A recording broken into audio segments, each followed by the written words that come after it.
സാധനത്തിന് നിങ്ങളുടെ നാട്ടിൽ എന്താണ് പറയുന്നത്? നമ്മുടെ നാട്ടിൽ ഇതിനെ കൊടംപുളി അഥവാ വടക്കംപുളി എന്നൊക്കെയാണ് പറയുന്നത്. മലയാളികൾക്ക് ഒഴിച്ചുകൂടാൻ പറ്റാത്ത ഒരു സംഭവമാണ് ഇത്. മീൻകറിക്കകത്ത് മസ്റ്റ് ആയിട്ട് നമ്മളൊക്കെ ഇടുന്നത് ഇതാണ് കേട്ടോ, കൊടംപുളിയാണ്. നമ്മുടെ വീട്ടിൽ ഇതിന്റെ മരമൊന്നുമില്ല, പക്ഷെ നമ്മൾ ഉണക്കാറുണ്ട്. നമ്മൾ പൊതുവെ അങ്ങനെയാണല്ലോ, എവിടെ കണ്ടാലും നമ്മൾ പിറക്കി എടുക്കുമല്ലോ. ഞാൻ ഉണ്ണിക്കണ്ണനെ അംഗൻവാടിയിൽ കൊണ്ടുവിടാൻ പോകുന്ന വഴിക്ക് ഒരു വീട്ടിലുണ്ട് കേട്ടോ. അത് റോഡിലോട്ട് വീണ് കിടക്കും. എന്നും എനിക്ക് 2 വീതം കിട്ടാറുണ്ട്. എന്താണെന്നറിയത്തില്ല, ആ പുളിമരത്തിന് എന്നോട് ഭയങ്കര സ്നേഹമാണ് കേട്ടോ.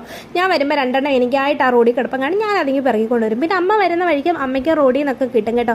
അതെല്ലാം കൂടി ഞങ്ങൾ സ്വരുക്കൂട്ടി വെച്ച് ഉണക്കിക്കൊണ്ടിരിക്കുകയാണ്. ഇന്നലെ ഇന്നുമായിട്ട് എനിക്കും അമ്മയ്ക്കും കിട്ടിയതാണ് ഇത് ഇത്രയും. അപ്പം ഞങ്ങളത് ഉണക്കി വെക്കാമെന്ന് കരുതി. ഇതിനു മുമ്പേ ഞങ്ങൾക്ക് കുറച്ച് കിട്ടിയിട്ടുണ്ടായിരുന്നു. അതെല്ലാം ഉണക്കി വെച്ച് കേട്ടോ. നമ്മളൊരു 10-25 പുളിയെങ്കിലും ഉണക്കിയാലേ നമുക്കൊരു കൈക്കുമ്പിളിൽ ഒതുങ്ങുന്ന പുളിയെ കിട്ടത്തുള്ളൂ.